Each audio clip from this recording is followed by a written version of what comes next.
Assalamualaikum. Jangan lupa like, comment, and subscribe. Bye.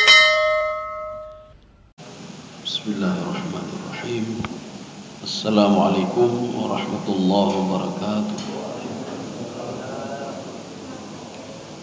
Alhamdulillahi rabbil alamin. Wassalatu wassalamu ala asyrafil anbiya'i wal mursalin wa ala alihi wa ashabihi ajma'in. Raditu billahi rabba wa bil islami dina wa bi Muhammadin nabiyya wa rasulah. Rabbi shrah li sadri wa yassir li amri wahlul 'uqdatam min lisani yafqahu qawli. Allahumma ja'al jam'ana hadha jam'an marhuma wa tafarruqana min ba'dihi tafarruqan ma'suma. Kaum muslimin dan muslimat sidang jamaah subuh yang dirahmati Allah, kita lanjutkan kajian kita masih pada surah Al-Mulk ayat 23. Jadi ayat 23 ini berisi tentang uslub khitabi. Uslub khitabi itu dialog Allah dengan Nabi Muhammad SAW. Maksudnya Allah menyampaikan kepada Nabi Muhammad supaya menyampaikan pesan ini kepada umatnya. Ini seperti qul huwallahu ahad, qul a'udzu birabbin nas, qul li azwajika, qul lil mu'minin. Jadi walaupun ini dialog untuk Nabi Muhammad, tapi pesannya untuk umat Nabi Muhammad sallallahu alaihi wasallam. A'udzu billahi minasyaitonir rajim. Bismillahirrahmanirrahim.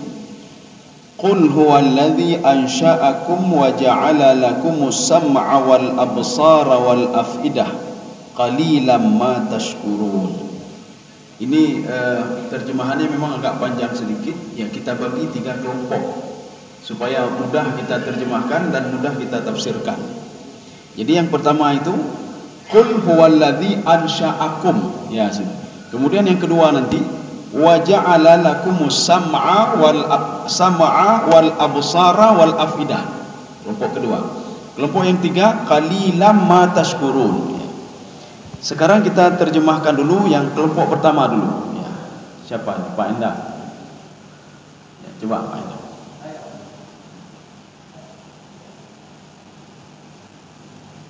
Terus Pak Endah nih, ya, terus Pak. Sudah. Di dalam Al-Quran ada khalaqa, ada ja'ala, ada sawwa, ada dhara'a, ada ansha'a. Apa bedanya? Khalaqa sama seperti ansha'a. Kalau istilahnya Imam Jalalain, aujada.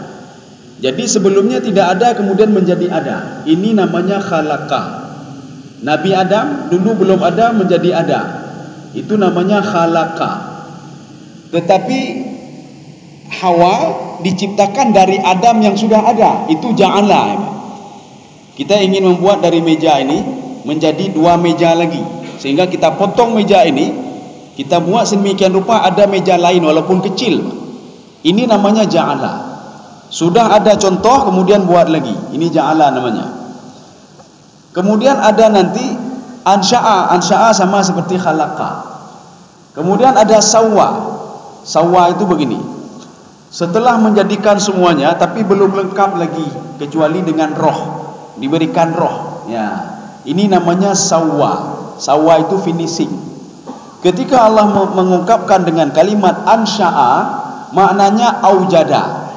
Jadi Allah ingin mengatakan, ya Muhammad, kasih tahu kepada umatmu, kasih tahu kepada pengikutmu, huwallazi ansha'akum. Yang membuat dia tidak ada menjadi ada adalah saya. Tapi kita lihat sekarang dalam tafsir Sawi bagaimana beliau mengungkapkan. Khitabun lin nabi bi ayyadhkuruhu bi ni'amillahi ta'ala alaihim. Jadi Allah Subhanahu wa taala menyuruh kepada Nabi Muhammad untuk mengingatkan kaumnya tentang nikmat Allah Subhanahu wa taala. Bagaimana nikmat Allah? Nikmat ketika di dalam kandungan. Yang pertama belum ada apa-apa, kemudian menjadi bercak-bercak darah, kemudian menjadi daging, kemudian fakasawnal 'idhama lahma. Daging-daging itu ada tulang-tulangnya. Setelah itu dikirimkan roh. Wa nufikha fihi ruhu. dan dikirimkan roh ke tubuh itu. Ini kan nikmat namanya. Jadi proses-proses dari yang belum sempurna menjadi sempurna itu nikmat namanya. Atau kalau di dalam kajian Imam As-Sa'di dalam tafsir beliau, kullu ma yantafi bihin nas fa huwa nikmah. Setiap yang bisa diambil manfaat oleh manusia itu nikmat namanya. Kita ketika ada roh, kalau tidak ada roh tidak bisa berbuat apa-apa. Tangan ini tidak bisa bergerak, tidak bisa beribadah. Maka ketika ada roh itu sebuah nikmat. Kenapa? Kita bisa beribadah, kita bisa tahajud, kita bisa baca Quran, kita bisa bersedekah. Maka bersedekahlah selama roh itu masih ada di dalam tubuh kita. Kalau tidak ada dalam tubuh lagi, kiban temayang. Salat tidak bisa, bakai petemayang ligop. Kita disalatkan oleh imam di depan imam. Jadi makanya selama roh itu berada dalam tubuh ini, lakukanlah kebaikan-kebaikan. Bangunlah, mau bangun malam, bangun malam. Mau salat witir, salat witir. Mau baca Quran, baca Quran. Kalau sudah berpisah nanti dengan roh dengan tubuh, tidak ada kesempatan lagi untuk baca Quran. Ini makna ansya'a. Inilah dakwah Nabi Nuh alaihissalam versi tafsir Al-Wasit yang dikarang oleh Syekh Tantawi. Apa salah satu metode dakwahnya Nabi Nuh alaihissalam? Jadi metode dakwah Nabi Nuh kata Syekh Tantawi, tazkirihim bi ni'amillah, mengingatkan mereka tentang nikmat Allah. Nya cara berdakwah kan demenak. Ini kita ketika melihat orang berbuat begini, tak demenak alam Pak. Bagaimana mau bisa berubah? Ya, Pak. Jadi ingatkan saja, kalian dulu tidak ada, sekarang menjadi ada. Kemudian kalian tidak punya nikmat, sekarang ada nikmat. Dari mana itu? Oh, kalau dia membangkang juga, urusan Allah nih. Dzarni wal mukadzibin. Itu urusan saya itu. Sekarang kalian kasih tahu saja, nikmat yang dia dapat selama ini berasal dariku, kata Allah. Jadi makanya dakwah Nabi Nuh mengajarkan mereka bagaimana nikmat hidup itu yang diberikan oleh Allah. Bagaimana nikmat di dalam kandungan. Bagaimana nikmat ketika di dunia. Ini begitu juga. Ini dalam tafsir Sawi, makna ansya'a di sini tadzkirihim bi ni'amillah. Jadi mengingatkan mereka tentang nikmat Allah Subhanahu wa taala. Sudah. Ini kelompok yang pertama. Jadi artinya ya Muhammad, katakanlah dia itu dulu tidak ada, sekarang menjadi ada. Sekarang kita tafsirkan satu lagi dengan tafsir Quran dengan Quran. Ini ayat ini itu ditafsirkan dengan ayat lain surah Al-Insan. Hal ata 'alal insani hinum minad dahri lam yakun syai'am madhkura. Apakah manusia itu tidak tahu? Sebagian penafsir mengatakan ayat ini untuk Nabi Adam alaihissalam. Sebagian penafsir mengatakan ayat ini untuk pembangkang-pembangkang, semua manusia yang membangkang, yang tidak tahu diri. Maka ayat ini sebagian mengatakan untuk Nabi Adam, sebagian mengatakan untuk manusia umum. Apakah manusia tidak tahu, kata Allah, hal ata 'alal insani hinum minad dahri. Dulunya dia itu tidak ada apa-apa. Dulunya tidak ada bercak-bercak darah di dalam kandungan itu. Tidak ada daging dalam kandungan itu. Tetapi kata Allah, sayalah yang menjadikan kalian itu mim baini sulbi wat tara'i wa innahu ala raj'ihi laqadir. Jadi yang membuat kalian itu seperti itu adalah airnya sulbi dan tara'i. Dan saya mampu memisahkannya sehingga kalian tidak punya anak, kata Allah Subhanahu wa taala. Jadi artinya hal ata 'alal insani hinum minad dahri lam yakun syai'an madhkura. Dulu tidak ada apa-apanya, sekarang sudah saya berikan roh. Kalian sudah bisa berbuat ini, menikmati itu. Saya minta untuk mengingat saja. Ya, ingat saja kepada saya, kata Allah, yang sudah menciptakan kalian. Ini kelompok pertama. Sekarang kita baca kelompok yang kedua. Wa ja'ala lakumus sam'a wal absara wal afidah. Ya, coba dibaca lagi. Dan menjadikan bagi kamu pendengaran. Terus. Penglihatan Dan hati. Sudah. Kenapa mesti 3? Karena yang menjadi raja itu kata Imam Imam Ghazali, al-qalbu mithlul malik. Hati itu seperti raja. Informasi hati dari mana? Dari pendengaran dan penglihatan. Hati-hati kalau salah melihat. Hati-hati kalau melihat maksiat, maka akan mempengaruhi hati.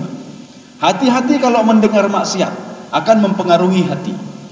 Maka ketika ada sahabat mendatangi Rasulullah, ya Rasulullah, saya tidak ribah orang lain. Jadi apa juga kata Rasulullah? Saya cuma mendengar ribah saja. Maka Rasulullah mengatakan mendengar riba dan orang riba itu dosanya sama. Karena kita mendengar informasi dan menyampaikan kepada hati. Maka informasi itu dari dua, dari telinga dan dari mata. Kenapa dimulai telinga duluan? Ini membuktikan ketika bayi itu baru dilahirkan, penglihatannya dia tidak nampak apa-apa. Yang berfungsi cuma telinganya. Maka ketika kita azankan anak ini, dia mendengar azan kita, bukan tidak mendengar. Kenapa? Telinganya sudah mulai berfungsi. Ya, jadi maka nanti ketika dimintai pertanggungjawaban oleh Allah, inna sam'a wal basara wal fuada kullu ulaika kana anhu mas'ula. Telinga diminta pertanggungjawaban, mata begitu juga, hati begitu juga. Tetapi yang paling berat itu adalah hati. Kenapa? Karena dia adalah raja. Yang membuat seseorang itu ingkar kepada Allah hatinya. Yang membuat seorang itu mau beribadah juga hatinya. Jadi yang dikejar oleh api neraka nanti adalah hati, Pak. Allati tattali'u 'alal afidah. Api neraka itu dia membakar, yang diincar itu apa? Hati diincar.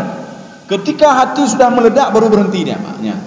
Allati tattali'u 'alal afidah. Pada hakikatnya bukan tangan yang dia kejar. Karena ketika tangan ini mencuri punya orang lain, tidak salah tangan, Pak. Tidak salah tangan. Ketika ada seorang anak dia mencuri punya orang lain, dia tidak salah. Tidak salah anak itu, yang salah orang tuanya. Kenapa orang tuanya tidak mengajarkan anaknya? Ketika anaknya tidak salat, tidak pandai beribadah, dia syirik kepada Allah. Jangan pernah salahkan anak itu. Kecuali ini seperti Nabi Nuh alaihissalam. Nabi Nuh sudah memberikan pendidikan yang layak kepada anaknya. Tapi Nabi Nuh tidak tahu kalau anaknya itu bergaul dengan orang yang tidak baik, sehingga dia syirik kepada Allah Subhanahu wa taala. Istrinya begitu juga. Kalau istrinya Nabi Nuh sudah tahu, sudah membangkang kepada Allah Subhanahu wa taala. Jadi ini wa ja'ala lakumus sam'a wal absara wal afidah. Ini kenapa dengan kalimat ja'ala? Dengan kalimat ja'ala, ketika manusia fakasawnal 'idhama lahma, itu belum lagi berfungsi yang lain. Kemudian pendengaran baru difungsikan oleh Allah. Kemudian penglihatan baru berfungsi. Kemudian hati baru berfungsi. Makanya di dalam tafsir Al-Baitawi, dalam tafsir Sawi, Nabi Isa memang ini sebuah mukjizatnya. Sebuah mukjizat karena beliau seorang nabi dan rasul. Nabi Isa dengan Nabi Yahya tidak begitu jauh usianya. Mungkin selisih 6 bulannya atau paling lama 1 tahun. Dan ketika ibunya Nabi Isa, Maryam itu mengandung, ketika ibunya Nabi Yahya mengandung, kandungan mereka berbeda cuma berapa bulan saja, bahkan mungkin 1 tahun, segitulah bedanya, Pak. Jadi enggak sampai lebih daripada itu. Dua-dua dalam kandungan. Apa kata ibu Nabi Yahya alaihissalam? Tatkala janin saya ketemu dengan janinmu, janin saya ini dia tunduk dan patuh kepada janinmu. Ya. Inilah yang Allah katakan di dalam Al-Quran. Saya kirim Nabi Yahya alaihissalam, Nabi Yahya bin Zakaria, untuk mendukung dakwah Nabi Isa alaihissalam. Maka kenapa waktu itu masih berlaku Taurat? Tapi ketika dikirimnya Nabi Isa alaihissalam, maka diturunkan oleh Allah Subhanahu wa taala Injil. Jadi makanya Nabi Yahya cuma untuk menguatkan saja dakwahnya Nabi Isa alaihissalam. Kemudian apa kata Maryam? Maryam mengatakan, "Falamma khalautu," tatkala saya sendiri, ini janin saya terus berzikir kepada Allah, ya, Pak. Rupanya ngomong bayi ini, Pak. Ya, bayi ini ngomong. Nabi Isa alaihissalam. Dan tatkala saya itu bersama dia mengajak saya untuk berdialog. Ini siapa? Nabi Isa alaihissalam ketika masih di dalam kandungan. Dan tak perlu heran juga kalau Nabi Isa bisa ngomong ketika masih bayi, Pak, bisa ngomong. Kaum muslimin sedang jamaah yang dirahmati Allah. Inilah yang dialami oleh ibunya Maryam. Kenapa? Karena di dalam beberapa tafsir juga termasuk tafsir At-Tabari itu mengatakan Maryam sudah bisa ngomong juga ketika masih bayi. Mana dalilnya? Ketika ibunya Maryam, Hannah, bukan ibu Maryam, Nabi Zakaria. Jadi ibu Maryam Hannah, tapi yang menjaga Maryam bukan Hannah, tetapi Nabi Zakaria. Ketika Nabi Zakaria mendapatkan Maryam, di sampingnya ada makan buah-buahan, Nabi Zakaria bertanya, "Anna laki hadza?" Maryam yang masih kecil langsung menjawab, "Hadza min indillah." Terkejut Nabi Zakaria. Bayi masih kecil sudah bisa ngomong. Sebagian penafsir mengatakan Maryam waktu itu umurnya sudah 7 tahun atau 8 tahun atau 9 tahun. Sebagian penafsir mengatakan tidak, dia masih bayi. Pertanyaan Nabi Zakaria kepada Maryam bukan untuk Maryam menjawab, tidak. Tetapi pertanyaannya begitu herannya Nabi Zakaria, pintu sudah ditutup. Jadi untuk mengakses ke tempat tinggalnya Maryam ada 7 pintu di mihrab. Kemudian kalau ingin ke mihrab itu harus naik tangga dulu kalau tafsir Ibnu Katsir. Tafsir Ibnu Katsir mengatakan labudda bisulam, harus dengan tangga. Ketika dengan tangga buka pintu pertama sampai pintu ke-7, baru ketemu dengan Maryam. Mustahil anna laki hadza. Mustahil makanan ini bisa sampai kemari kalau kunci pintu itu sudah saya pegang, kata Nabi Zakaria.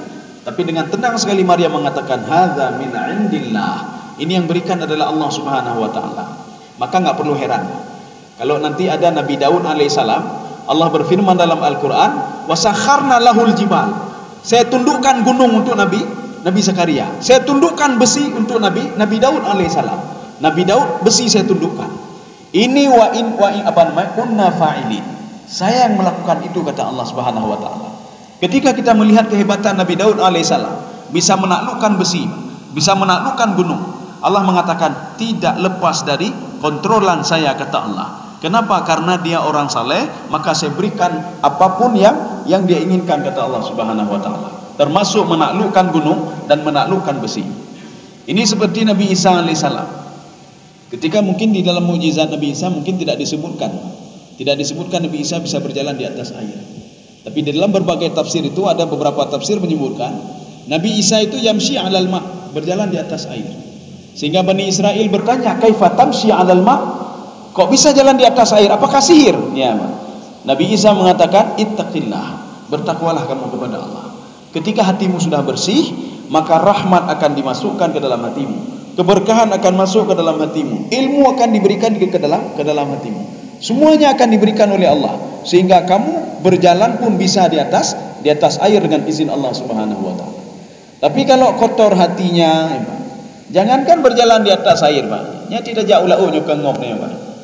Jangankan berjalan di atas air, berdoa nak ketemu oleh Allah. Kenapa? Hati masih kotor, ya, Pak.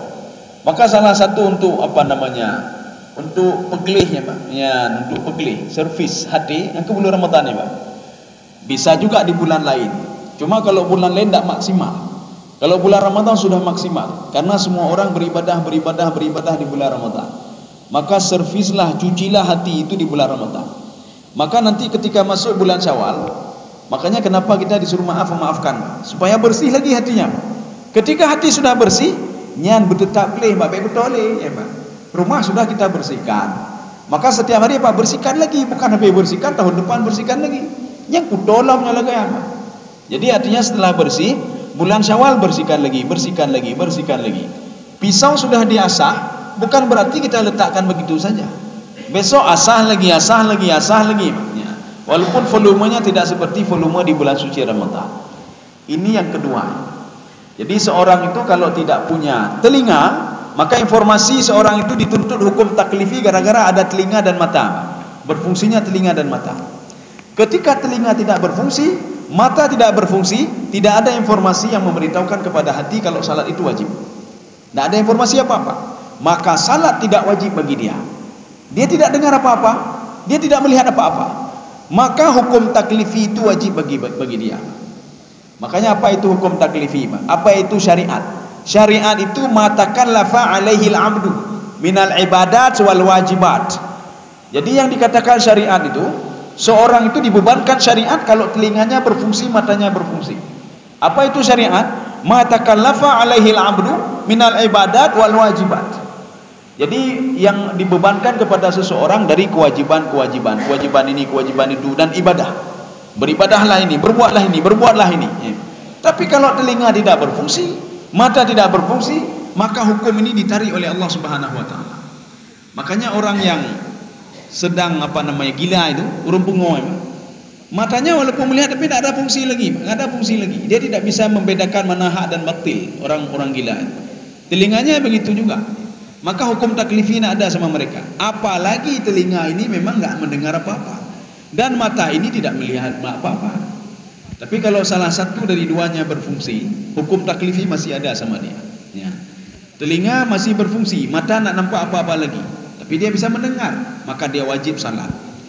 Atau telinga nak bisa mendengar, tapi mata bisa melihat, dia juga wajib. Bagaimana cara menyampaikan informasi kepada dia? Dengan isyarat. Informasinya dengan isyarat, karena dia tidak bisa mendengar. Tetapi kalau dua-dua tidak ada, jadi maka tidak ada apa-apa hukum taklifi sama dia. Makanya kalau ada orang yang tak bisa mendengar apa-apa, lun muhut hana hukum taklifi je culuk mata le, cungki mata le pak. Ya, pak. Artinya ketika mata nak ada lagi, yang baru hana hukum taklifi. Sudah. Afidah. Afidah itu hati itu apa sebenarnya? Dia dalam berbagai literatur tafsir mengatakan seperti tafsir Jalalain. Afidah itu adalah qulub, hati juga sama. Ya, nih, pak. Tapi Imam Syaukani mengatakan di dalam Fathul Qadir beliau, afidah itu litafakkur fi makhluqatillah. Yang dikatakan penyebutan afidah itu untuk tafakkur kepada Allah itu dengan hati. Penyebutan hati di situ dengan afidatun, fuadun. Ya. Kalau bahasa kita dari lubuk sanubari. Ya, Pak, sanubari dah berapa? Ya, dari lubuk sanubari. Dalam tafsir Ibnu Katsir, Imam Ibnu Katsir mengatakan alhammu wal huznu, munculnya niat-niat baik itu, munculnya kesedihan, kesenangan itu dari fuad. Ya, ini fuad. Artinya hati sanubari tadi. Hati yang dimaksud bukan hati yang lever. Lever sebelah mana? Kiri apa kanan? Lever ya, lever. Yang tak paju-paju, ai goreng hati bu, ya hati tadi goreng. Hati goreng hati kan hati yang dimaksud hati tadi tidak. Yang dimaksud qulub hati itu adalah jantung. Ya. Maka Rasulullah mengatakan di dalam inimu ada segumpal seperti ini Rasulullah buat. Itulah jantung yang berdetak. Ketika jantung ini berhenti, maka kita juga berhenti. Ada. Jadi yang dimaksud qulub hati di sini dalam bahasa kita hati, Pak. Tapi dalam bahasa ini adalah jantung memang, Pak. Jantung ya. Qulub itu jantung. Kaum muslimin sedang jamaah yang dirahmati Allah. Jadi makanya yang dikatakan afidah tadi, sebagian penafsir Imam Syaukani mengatakan beda dengan hati ini, Pak, dengan jantung. Kalau hati ini fungsinya memompa ini, tapi kalau yang dimaksudkan fuad itu adalah hati sanubari untuk berpikir, untuk mengingat Allah Subhanahu wa taala. Kita berzikir kepada Allah Subhanahu wa taala. Maka kalau ingin dekat dengan Allah, dekatkanlah hati kita, Pak. Jangan akalnya, Pak. Jangan akal. Itu nak bisa mendeteksi, Pak. Tapi dekatlah dengan hati ini. Oh, hatinya itu tanduk, berarti kakuto hatinya, Pak. Menyakakuto bagaimana caranya? Bersihkan dulu hati untuk bisa dekat dengan Allah Subhanahu wa taala. Oh, saya enggak dapat rahmat Allah. Saya tidak dapat petunjuk. Oh, berarti hati masalahnya. Kenapa hati? Karena hati masih kotor. Ketika hati kotor, petunjuk tidak ada tempat dia. Petunjuk satu-satunya tempat untuk turun petunjuk adalah hati. Satu-satunya tempat untuk turun rahmat, keberkahan, ilmu itu adalah hati. Kalau hati masih kotor, petunjuk tidak bisa masuk, rahmat tidak bisa masuk, semua tidak bisa masuk. Ini seperti di Laut Mediterranean. Laut Mediterranean, Laut Tengah yang membelah antara Eropa dan Afrika. Di laut itu milhun ujajun fi adbun furatun wa milhun ujaj. Air lautnya dua rasa. Ada yang tawar, ada yang asin. Ikan yang ada di tempat yang tawar tadi tidak masuk ke yang asin, dia berputar di situ. Ikan yang ini begitu juga, dia nak masuk ke sana tapi dia berputar, Pak. Ya, jadi dia tidak mau masuk kemari dan ini tidak mau masuk ke sana. Kaum muslimin sedang jamaah yang dirahmati Allah. Jadi dia masing-masing seperti yang tadi, Pak, petunjuk. Petunjuk tidak akan masuk ketika di dalam hati ini ada penyakit, ya, Pak. Petunjuk tidak akan masuk. Petunjuk tidak akan masuk kalau hati ini kotor dan ada penghuninya. Sama juga seperti iblis. Iblis yang jenisnya khannas. Qul a'udzu birabbin nas, malikin nas, ilahin nas, min syarril waswasil khannas. Itu khannas. Jadi khannas itu ketika dia di dalam hati kita berzikir kepada Allah, dia tidak bisa masuk, Pak. Tidak bisa masuk dia. Tetapi ketika hati kita kosong, dia langsung masuk. Ketika kosong lagi, dia langsung tidur. Dia tidur di hati manusia. Kalau istilah Imam Ibnu Abbas, beliau mengatakan fawadha'a ra'sahu 'ala qulubi bani Adam. Dia meletakkan kepalanya di atas hati Ibnu Adam. Tengok ni nampak, tengok. Besok kita tidak berzikir lagi, dia mengajak teman-temannya. Besok nak berzikir lagi, dia buat kos di situ, Pak. Tempat kos ini, Pak. Ya. Maka enak sekali dia masuk ke dalam tubuh manusia. Tetapi tatkala manusia hari ini berzikir, dia mau masuk enggak jadi masuk. Nanti berzikir lagi enggak jadi masuk. Akhirnya apa? Tempat ini kosong dari syaitan. Tapi kalau kita tidak berzikir, berzikir dalam arti yang luas. Bukan berzikir astagfirullah saja, tidak. Jadi berzikir dalam segala hal. Apakah zikir lisan maupun zikir hati. Sudah, ini kelompok kedua. Sekarang kelompok yang ketiga. Qalilam ma tashkurun. Ya, coba dibaca baiknya. Tetapi amat sedikit kamu bersyukur. Ya. Sudah dijelaskan dalam Al-Quran. Kalian itu saya ciptakan. Pertama proses-proses. Akhirnya apa? Saya uji kalian. Ya. Diuji oleh Allah tatkala diberikan telinga dan diberikan mata. Kalau telinga tidak berfungsi, mata tidak berfungsi, enggak bisa diuji oleh Allah Subhanahu wa taala. Diberikan ini, diberikan itu oleh Allah, tetapi kata Allah, qalilan ma tashkurun. Sedikit yang mau teringat masalah itu, sedikit yang mau bersyukur kepadaku. Pada suatu hari, Nabi Musa alaihissalam berdialog dengan Allah. Apa kata Nabi Musa alaihissalam? Kita ingin memaknai makna syukur itu apa sebenarnya. Nabi Musa mengatakan, a'taitana kulla syai'in fa kaifa nashkuru bika. Ya Allah, engkau memberikan seluruh hajat kami, engkau berikan ya Allah. Engkau berikan ini, berikan itu, semua engkau berikan kepada kami. Manna wa salwa, lautan terbelah menjadi dua. Ketika kami tidak ada air, engkau menyuruh saya famfajarat idrib bi'asakal hajar famfajarat min huthnata asyrata aina. Di batu itu keluar 12 mata air. Engkau berikan semuanya ya Allah. Fa kaifa nashkuru bika. Bagaimana cara kami bersyukur? Nabi Musa berpikir begini, kalau nikmat makin banyak berarti ibadah harus makin banyak. Ya, ibadah harus makin banyak. Tapi bukan itu kata Allah Subhanahu wa taala. Allah mengatakan, wahai Musa, innal abda ya'rifu anna ni'mata minni faqad syakara. Seorang hamba dia tahu nikmat itu berasal dariku, dia sudah bersyukur itu. Cukup dengan teringat saja sudah bersyukur. Maka ketika kita dapat sesuatu, ya Allah, teringat galaknya kau bersyukur. Tak perlu muluk-muluk kata Allah. Tak perlu kalian sujud, kalian buat, tak perlu. Cukup kalian teringat saja. Cuma masalahnya qalilan min ibadiyah syakur. Sedikit dari hambaku yang bersyukur kepadaku. Sedikit dari hambaku yang teringat kepadaku. Maknanya apa? Mafhum mukhalafahnya. Banyak mereka yang ingkar kepada nikmatku. Ya, mereka banyak ingkar kepada nikmatku. Banyak yang tidak berterima kasih kepadaku. Sudah, berarti ayat berapa ini? 23 sudah lewat. Sekarang kita masuk selanjutnya. Qul huwallazi dzara'akum fil ardi wa ilaihi tuhsyarun. Ini juga kita bagi dua. Yang pertama, qul huwallazi dzara'akum fil ardi. Ya, itu saja dulu. Coba diterjemahkan. Katakanlah dialah yang menjadikan kamu berkembang biak di muka bumi. Sudah. Ini sudah dzara'a lagi. Tadi ja'ala, kemudian khalaqa, kemudian sawwa. Ini sudah dzara'a. Apa maksud dzara'a di sini? Dalam tafsir Ibnu Katsir, beliau mengatakan dzara'a itu nasyara. Kalian sudah ada tetapi berkembang. Ya, nih Pak, ini makna dzara'a. Kalau khalaqa belum ada menjadi ada.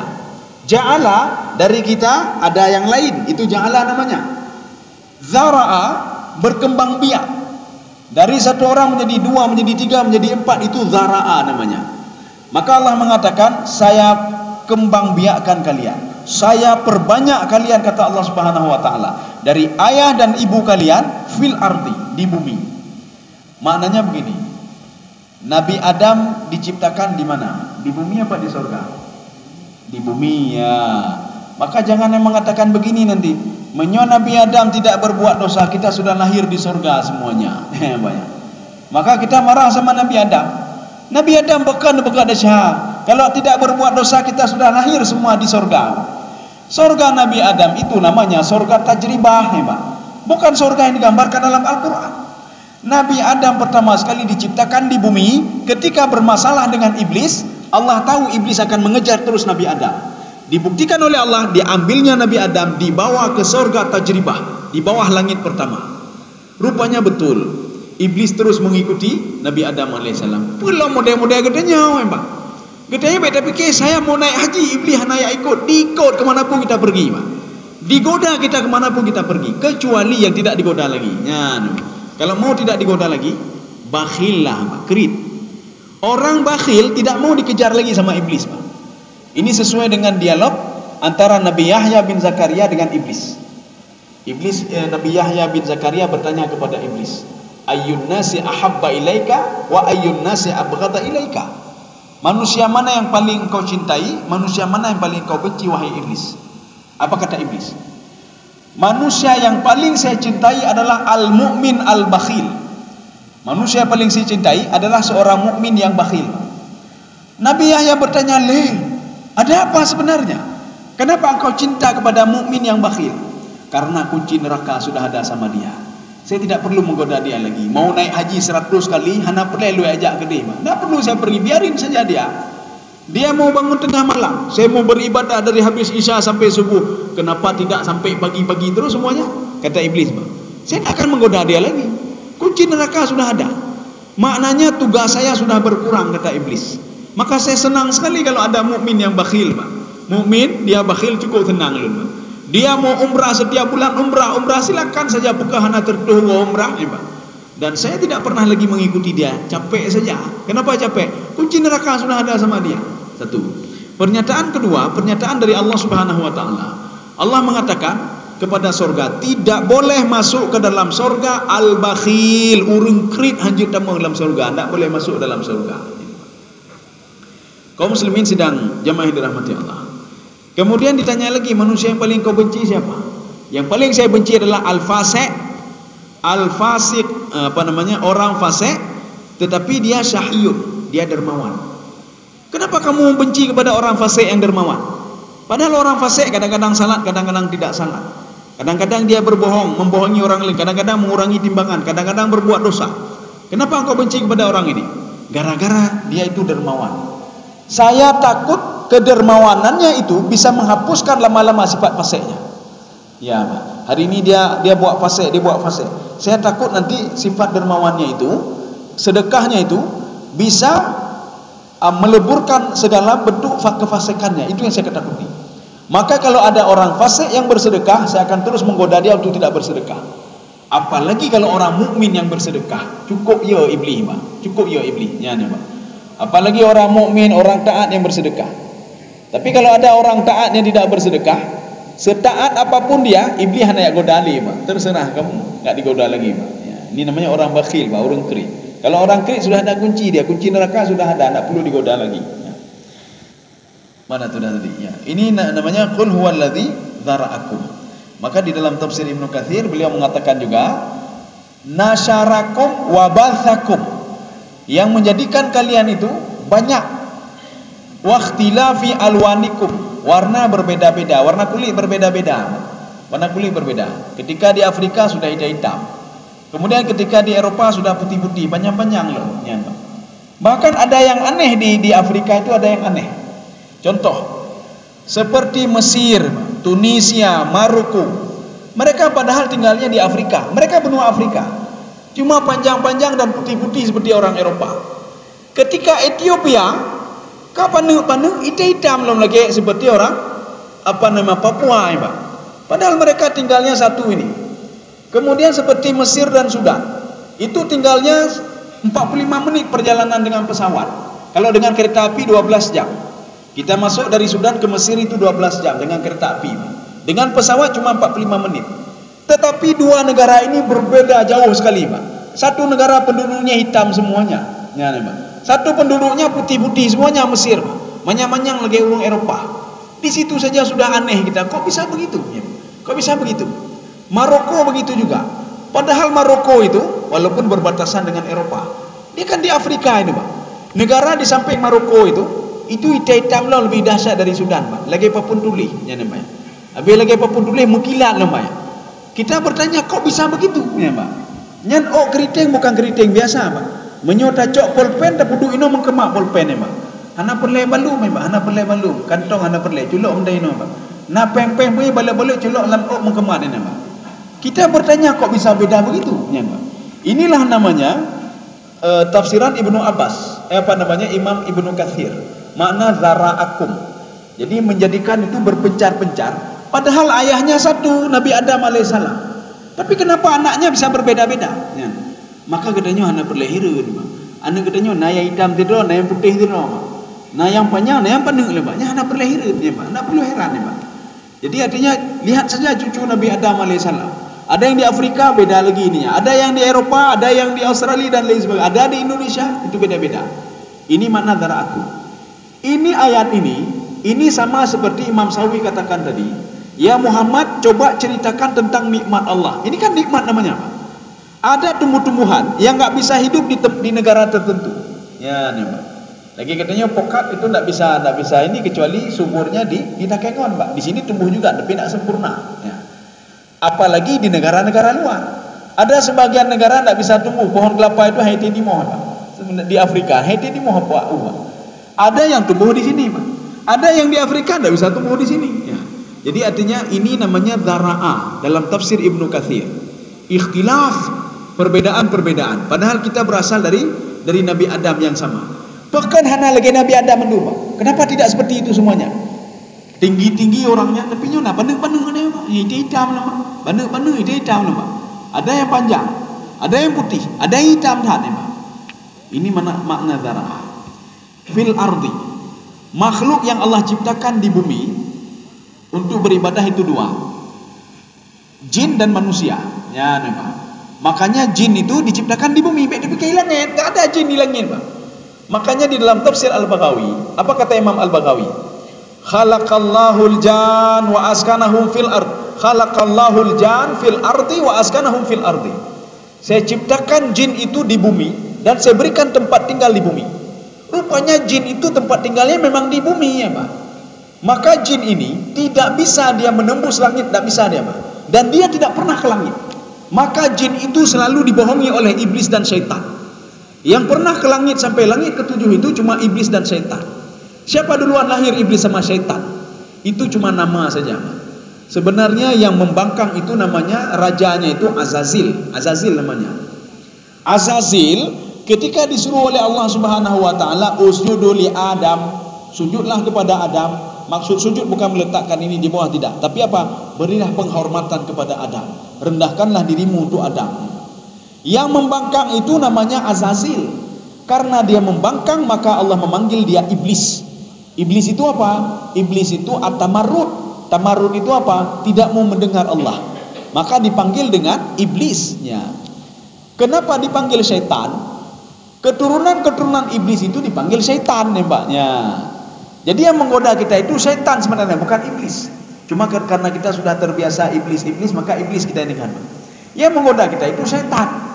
Kenapa demikian? Allah kata tafsir Baghawi, khalaqallahu syayatin wa huwa min iblis. Allah menciptakan setan, setan itu dari iblis, fis sama, di langit, wa askanahum fis sama, dan memberikan tempat tinggal mereka di langit. Kenapa mereka diusir? Karena mereka tidak patuh kepada Allah. Sekarang kalau mereka tidak di langit lagi, di mana tinggalnya iblis dan setan? Dijelaskan dalam surah An-Najm. Naq'udu maq'ida lis-sama'. Kami itu cuma duduk-duduk di bawah langit pertama, ya, hanya mendengar-dengar saja. Naq'udu itu adalah bangku panjang. Kami sudah pensiun bangku panjang, ya, Itu maknanya kalau dalam bahasa Arab makadun. Makadun itu bangku panjang. Tidak ada jabatan apa-apa, tidak diberikan kelebihan apa-apa, terserah mau buat apa. Ya, nih, maka dia duduk di bawah langit pertama. Sedangkan jin memang diciptakan di bumi, jin itu. Ya, wa askanahu fil ardi, dan diciptakan di bumi dan diberikan tempat tinggal juga di bumi. Makanya ketika kelompok jin ketemu dengan Nabi Muhammad, dan Nabi Muhammad tidak bisa melihat jin yang dimaksud itu, tetapi melalui pelantara Jibril. Apa kata jin ini, Pak? Wahai Jibril, kami sudah melihat Muhammad beribadah. Kami melihat Muhammad sujud, Muhammad rukuk dan lain sebagainya. Boleh enggak kami ikut di belakang Muhammad untuk beribadah? Jibril tidak bisa jawab. Sehingga turunlah ayat, wa annal masajida lillahi. Masjid itu punya Allah, terserah kalian. Mulai waktu itu turun ayat itu, jin mulai beribadah dimanapun orang beriman beribadah. Tapi kita tidak tahu keberadaannya, Pak. Jadi kalau ada dalam salat itu ada satu saf saja, kita nak perlu kecil hati, Pak. Cuma kita tidak tahu di belakangnya ada kelompok-kelompok jin yang mengikuti juga. Karena dia sudah minta izin kepada Allah. Sudah minta izin kepada Allah untuk ikut juga, maka diberikan izin oleh Allah dengan ayat tadi. Wa annal masajida lillahi. Masjid ini punya Allah. Tapi dengan satu syarat kata Allah, kamu jangan menyembah selainku di dalam masjid ini. Jangan kamu ngomongin orang lain, jangan kamu syirik kepadaku di masjid ini. Kalau itu selain itu terserah kamu lakukan apa saja. Mau berzikir, mau itikaf dan lain sebagainya, tidak ada masalah. Bicara tentang agama, tidak ada masalah. Kaum muslimin sedang jemaah yang dirahmati Allah. Ini potongan pertama. Sekarang potongan yang kedua. Wa ilaihi tuhsyarun. Ya, coba lagi diterjemahkan. Kepadanya lah manusia dikumpulkan. Iya. Tuhsyarun, kita kepada Allah itu, ini adalah ilah lil ghayah ini, Pak. Ghayah itu tujuan akhir. Maka terbayanglah sama kita, kalau tujuan akhir kita bukan kematian, Pak. Nanti ada yang mengatakan tujuan akhir kita kematian, setelah itu tidak ada lagi. Itu keliru. Tujuan akhir kita, ilah di sini adalah ilah lil ghayah. Sama seperti berwudu. Berwudu itu, ambillah wudu ilal marafiq. Ilah di situ maknanya lil ghayah. Batas akhir ambil wudu di tangan itu ilal marafiq, sampai kemari. Maka karena Imam Asy-Syafi'i ada ihtiyati, maka beliau melebihkan sedikit. Ya, nih, Pak. Makna ilahi tuhsyarun, ini maknanya tujuan akhir kita apa? Nanti di padang mahsyar semuanya. Setelah melalui tahapan-tahapan, kita berkumpul semua di padang mahsyar. Itu tujuan akhirnya. Kita berangkat dari sini ke Medan, Pak. Tujuan akhirnya apa? Nanti berkumpul di sebuah tempat. Ya, nanti berkumpul di Medan. Jadi tujuan akhir kita bukan Lok Semawe, bukan Pidi, bukan ini, bukan Langsa, tidak. Tujuan akhirnya ke sana. Kalau ada orang yang tujuan akhirnya dunia adalah tujuan akhir kita, setelah mati kita nak ini apa-apa lagi, berarti keliru. Jadi visi misi dia itu keliru. Itu tidak benar. Tujuan akhir kita masih jauh sekali, Pak. Jadi makanya bek tapa behgah bek tapa hedro Pak dunianya, Pak. Ini di dunia ini apa hegah tapa hedro untuk mencapai sesuatu hal yang sementara, kan bodoh namanya. Kita mencari hal yang sementara di dunia ini, kita habis dengan tenaga kita untuk mendapatkan sesuatu yang sesuatu hal itu cuma sementara saja. Kita tidak usah jauh-jauh. Tubuh ini saja. Setiap hari kita pergi ke spesialis, pergi ke kecantikan mukanya, muka berlagak ke muka bermuda tabe. Mana nak muda tabe, Pak? Nak orang 80 tahun kamu muda tabe, mana mekrotnya, Pak? Menyo kamu krot mele buat doktor, kasih vitamin muka ini, kasih ini. Habis duit kita miliaran. Ketika kita meninggal dunia, nyen hana guna aja, Pak. Tidak ada guna. Setelah kita poles dia, kita bekerja untuk tubuh ini, setiap bulan habis dana sekian untuk tubuh ini. Tapi ketika meninggal dunia, dalam hitungan detik tubuh ini tidak berguna lagi, Pak. Hana guna lagi, Pak.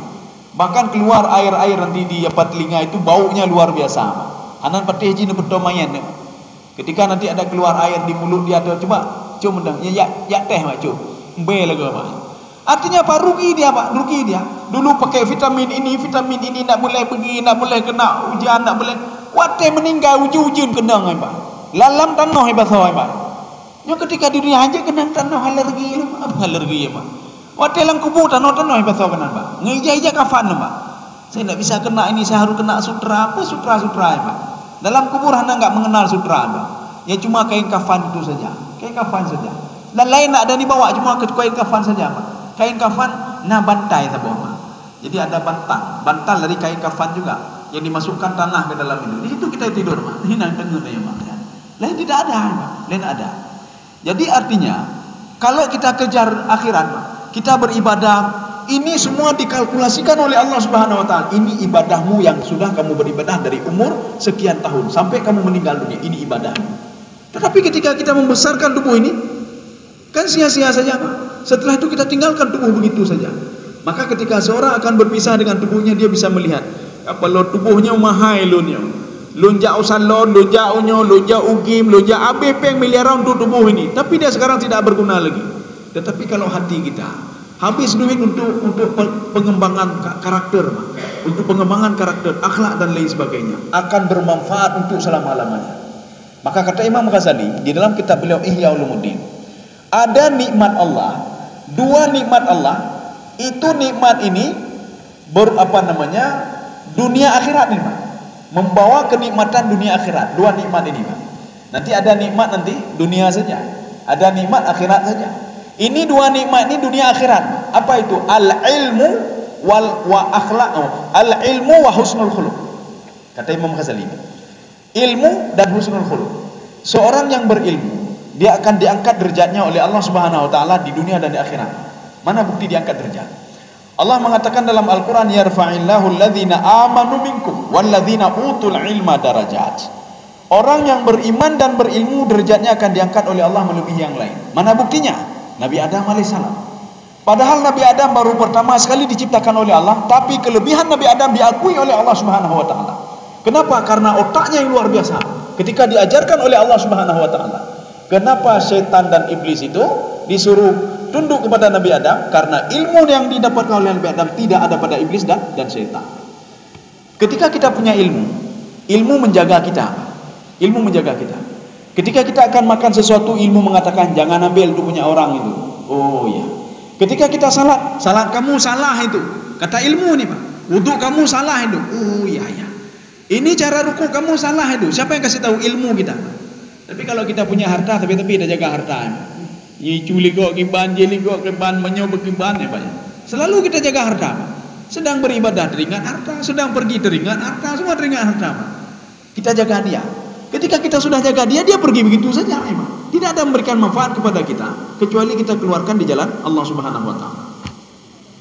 Dan ilmu ini juga ketika kita meninggal dunia, dia juga bermanfaat untuk kita, Pak. Bagaimana bermanfaat? Waktu di dunia kita mengajarkan orang lain, enggak usah kita bilang, "Walau ini kalau ajarkan orang lain saya tidak punya banyak ilmu ini." Ajarkan anak kandung kita sendiri baca Al-Qur'an.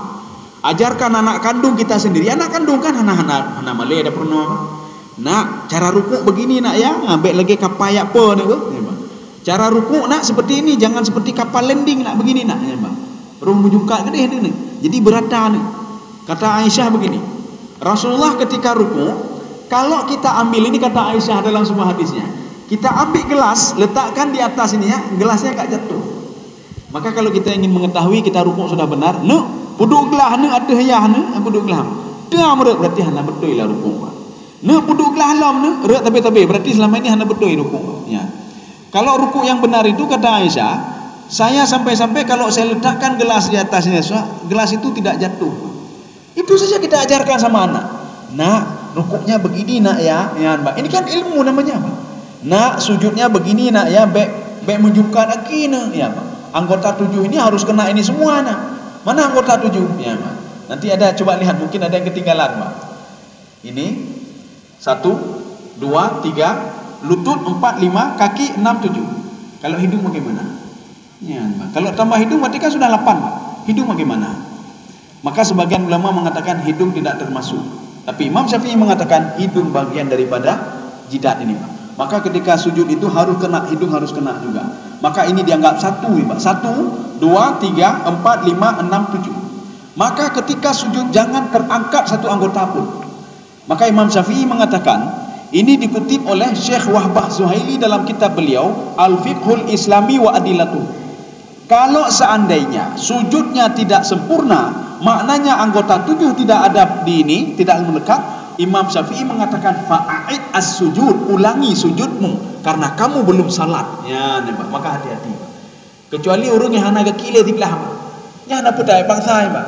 Hai hana lengkap lo 6 mentang. Patai mita sabot 7, Pak. Kaki kau, Pak. Ya, kaki sudah diamputasi kecuali seperti itu. Atau kaki-kaki nak ada lagi dah, Pak, kecuali seperti itu. Tapi kalau kita yang masih kaki masih ada, tangan masih ada, maka sempurnakanlah sujud dengan anggota 7. Ini makna ilah di sini, Pak. Jadi ilah itu lil ghayah. Artinya masa depan kita itu sampai kita dibangkitkan di padang mahsyar nanti. Tuhsyarun berasal dari kalimat, sekarang kita hilangkan satu-satu. Tuhsyarun, ta itu ta tambahan, Pak, maka tanya hilang.